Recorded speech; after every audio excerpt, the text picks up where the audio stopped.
Hello दोस्तों, पंढरपुर का विठोबा मंदिर महाराष्ट्र राज्य में भीमा नदी के तट पर सोलापुर नगर में स्थित है। इस मंदिर में विठोबा के रूप में भगवान श्री कृष्ण की पूजा की जाती है।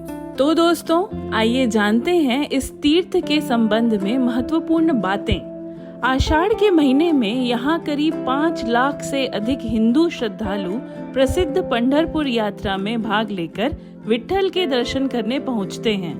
देश भर में कई यात्राओं का आयोजन होता है और हर एक यात्रा की अपनी अलग विशेषता होती है। पंढरपुर यात्रा की विशेषता है उसके वारी। वारी का अर्थ है सालों साल लगातार यात्रा करना।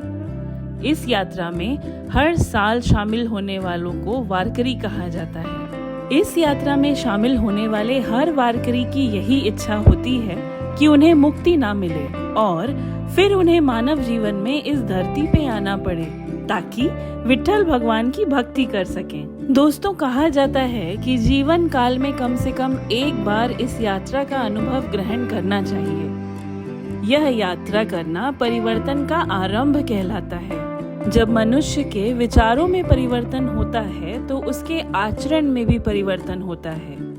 ये पूरी प्रक्रिया वारी में अपने आप शुरू हो जाती है, क्योंकि वारी का उद्देश्य ईश्वर के निकट पहुंचना होता है। वारी की अपनी एक अलग ही प्रबंधन तकनीक होती है। हर वारकरी किसी न किसी दिंडी का सदस्य होता है। एक छोटे किंतु संगठित समूह को दिंडी कहा जाता है। पूरी वारी की यात्रा में इस दिंडी का स्थान निश्चित रहता है। किसी भी दिंडी को यह अनुशासन भंग करने की अनुमति नहीं होती। एक गांव से दूसरे गांव जाने का समय निश्चित रहता है। कोई समय पर अपनी दिंडी में अगर नहीं पहुंच पाए तो वारी उसके बिना रुके आगे चल पड़ती है। हर दिंडी का एक प्रमुख होता है, उसी के नाम से दिंडी जानी जाती है।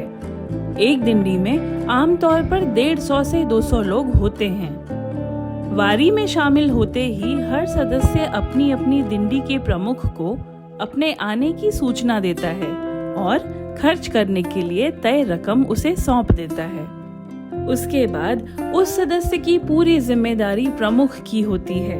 ये सिलसिला पंढरपुर पहुंचने तक चलता है। सामान ढोने के लिए हर दिंडी के लिए एक ट्रक या टेम्पो साथ होता है। हर रोज विश्राम का स्थान पहले से तय होता है। दिंडी प्रमुख वहां पहले पहुंचकर अपने सदस्य की व्यवस्था करते हैं। 700 सालों की लंबी अवधि में कभी ये सुनने में नहीं आया कि दिंडी प्रमुख पैसा लेकर भाग गया या उसने कुछ गोलमाल किया हो।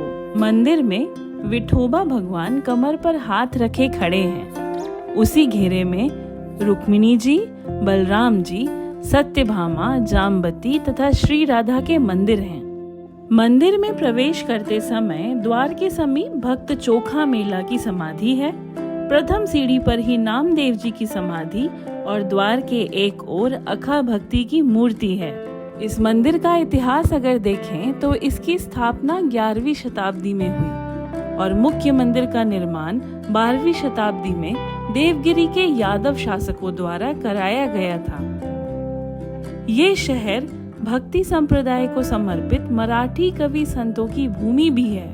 और अंत में इस मंदिर से जुड़ी पौराणिक कथा का उल्लेख करना चाहूंगी। पुंडलिक अपने माता पिता के परम सेवक थे। प्रचलित कथा के अनुसार एक दिन पुंडलिक अपने माता पिता की सेवा कर रहे थे और तभी कृष्ण भगवान उन्हें दर्शन देने पहुंच गए। मगर भक्त पुंडलिक अपने पिता के चरण दबाते रहे। पुंडलिक खड़े नहीं हुए और भगवान को खड़े होने के लिए उन्होंने ईंट सरका दी। वहीं प्रभु कृष्ण अपने भक्त पुंडलिक की पितृ भक्ति से प्रसन्न हुए और उसके दिए ईंट को स्वीकार किया तथा अपनी कमर पर हाथ रखकर उसी ईंट पर खड़े हो गए। कृष्ण ने ईंट, जिसे मराठी में वीट कहा जाता है, इसे खुशी से अपनाकर अपना आसन बना लिया। इसी वजह से ये विठोबा के नाम से मशहूर हुए।